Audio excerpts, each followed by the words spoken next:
मिनश्शैतानिर्रजीम बिस्मिल्लाहिर्रहमानिर्रहीम।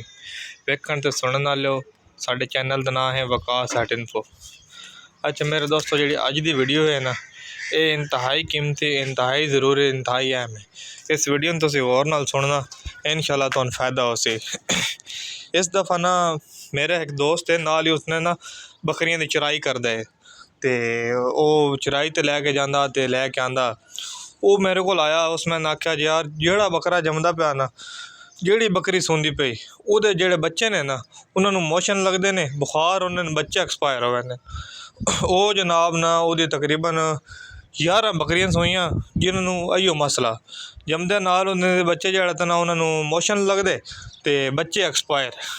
काफ़ी बच्चे तो ज़ाया हो गए, तो बड़ा परेशान इस चीज़ तो। मेरी तो फ़िलहाल बकरियां प्रैगनेंट हैं एक दो, लेकिन अजे तक सूइयां कोई नहीं। तो वो इस चीज़ उस मैंने आके मशवरा किया भी क्या किया वंजे। तो एक दिन ना वो बकरी ने ना शदीद मोशन है, तो मैं आख्या यार ना वो बकरी जी सूई है उन्हें मोशन है, तो जो बच्चा है उन्हें मोशन है। तो मैं आख्या यार तुम कर जी ना बकरी की माँ का पहले इलाज कर, बच्चों का माँ का इलाज कर, अगर ये ठीक होने तो उस तो बाद अगला बच्चों का सोचना। उसने ना ट्राई बरसन स्कोर एक्स की माँ दे दिता जी बकरी सूई है, तो उन्होंने दिता तो जो बच्चे मोशन है बच्चे तो मोशन रुक गए। तो उन्होंने बड़ा फर्क पिया, उस आखे यार बकरी का इलाज किया तो वो बच्चे के जोड़े ना मोशन ख़त्म हो गए। तो इसी तरह एक और बकरी आई, वो इन्हें बच्चे मोशन लगे हुए हैं, तो वो माँ को मोशन को लगे हुए। उस बकरी की जड़ ना जो बच्चे हैं उन्होंने माँ उस बकरी का जड़ा इलाज किया मोशन का, तो ठीक जड़ा बच्चों के जो मोशन को लगे वो इलाज किया, तो बच्चों के जड़े ना मोशन ठीक हो गए। मकसद गल करन दे ये बकरी का इलाज करना, ये जी बच्चे दुध पींदे ने इन्होंने बीमारी आती है, मोशन लगते हैं, जोड़ा भी लगता वो माँ के रू अंदर ट्रांसफर होंगे बच्चों के। ज़्यादातर इंसानों के सूरत हाल वेख लो, जिस टाइम किसी बच्चा होंदा, इंसानी बच्चा होंदा, तो कहते हैं माँ को दसेंदे तुसी जी हवा वाली बादी वाली चीज़ां नहीं खानियां जी बच्चे ते असर हो सी। वो डॉक्टर ने मना कर देंगे तुसी गोभी नहीं खाना, पालक नहीं खाना दी जो हवा आती। इसी तरह ये जानवरों का यही हिसाब है।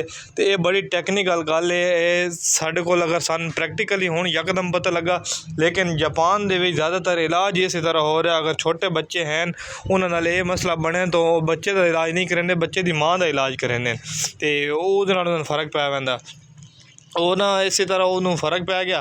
तो उस तो बाद वो जी बकरी सूंदी ना, वो इतना एक डर गया ही ना, वो बकरियां काफ़ी तो ज़्यादा बच्चे जो ना ज़ाया होए, वो नहीं करे बकरी खा मखाई जड़ा ना उन्होंने ट्राई बरसन ला देंदा या कोई होर एंटीबायोटिक ला देंदा, तो बच्चे ठीक रहते हैं।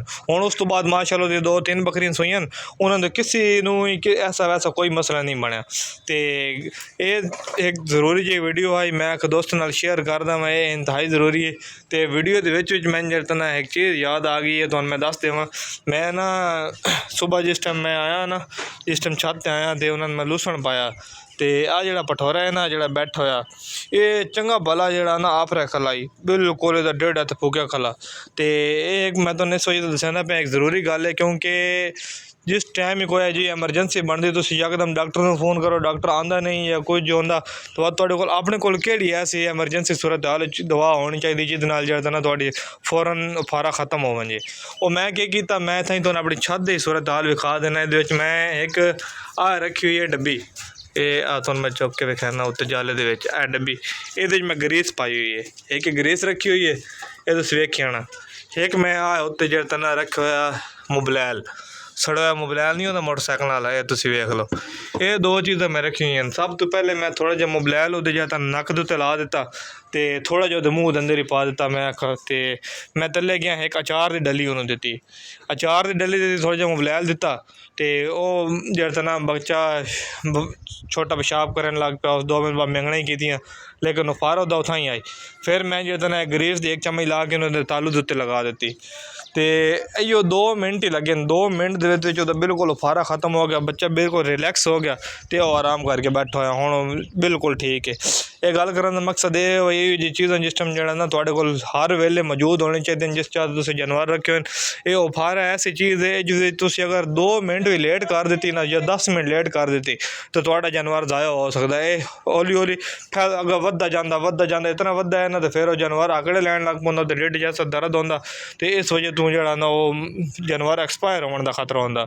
ਇਹ ਮੈਂ ਆਖਿਆ ਚਲੋ ਤੁਹਾਨੂੰ ਇੱਕ ਛੋਟੀ ਜਿਹੀ ਵੀਡੀਓ ਦੇ ਨਾਲ ਇਹ ਵੀ ਗੱਲ ਸ਼ੇਅਰ ਕਰ ਦੇਵਾਂ।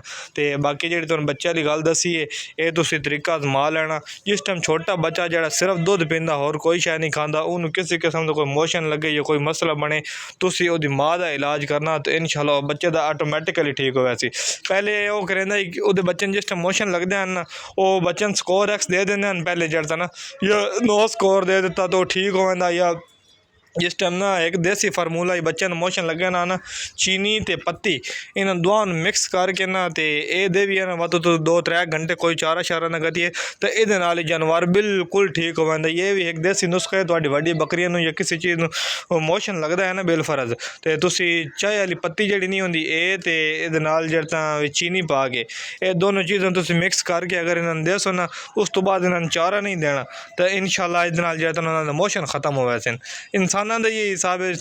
ਉਹ ਮੇਰੇ ਨਾਲ ਇੱਕ ਹੈ ਸਾਡੇ ਗਵਾਡੀ ਚਾਚਾ ਜੀ ਮੇਰੇ ਉਹ ਬੱਕਰੀਆਂ ਦੇ ਬਾਰੇ ਮਾਸ਼ਾਅੱਲਾ ਬੜਾ ਇਲਮ ਰੱਖਦੇ ਤੇ ਉਹਨਾਂ ਦੇ ਨਾ ਉਹਨਾਂ ਕੋਲ ਮੈਂ ਪੁੱਛਦਾ ਰਹਿਣਾ ਉਹਨਾਂ ਇਹ ਦੱਸ ਇਹ ਦਿੱਤਾ ਕਰੋ ਤੇ ਉਹ ਇੰਝ ਕਰੇ ਨਾ ਉਹਨਾਂ ਦੀ ਆਪਣੀਆਂ ਬੱਕਰੀਆਂ ਜਿਹੜੀਆਂ ਨਾ ਉਹਨਾਂ ਨੂੰ ਇਹ ਦਿੰਦੇ ਹਨ। ਉਹਨਾਂ ਦੇ ਬੱਚਿਆਂ ਨੂੰ ਕਿਸੇ ਨੂੰ ਮੋਸ਼ਨ ਲੱਗੇ ਨਾ ਤਾਂ ਆਪਣੇ ਬੱਚੇ ਨਹੀਂ ਇਹ ਦੇ ਦਿੰਦੇ ਹਨ।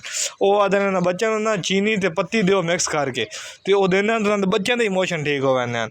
ਉਹ ਆਦਾ ਹੀ ਹੈ ਫਾਰਮੂਲਾ ਬੜਾ ਜ਼ਬਰਦਸਤ ਹੈ। ਤੁਸੀਂ ਜਿਹੜਾ ਨਾ ਇਸ ਤੇ ਗੌਰ ਨਹੀਂ ਕरेंगे ਜਾਂ ਸੁੱਕੀਆਂ 2 ਰਸਾਂ ਖਵਾ ਦੇ ਵੀ ਇਹ ਬੱਚਿਆਂ ਨੂੰ ਲੱਗੇ ਨੇ ਇਨਸਾਨੀ ਬੱਚਿਆਂ ਨੂੰ ਲੱਗੇ ਜਾਂ ਜਾਨਵਰਾਂ ਨੂੰ ਲੱਗੇ ਖੁਸ਼ਕ ਰਸਾਂ ਜਿਹੜੀ ਉਹਨਾਂ ਜਿਹਨਾਂ ਨੂੰ ਪਾਪੇ ਆਦੇ ਨੇ ਉਹ ਵੀ ਖਵਾਈਏ ਉਹਦੇ ਨਾਲ ਹੀ ਮੋਸ਼ਨ ਬਿਲਕੁਲ ਠੀਕ ਹੋ ਜਾਂਦੇ।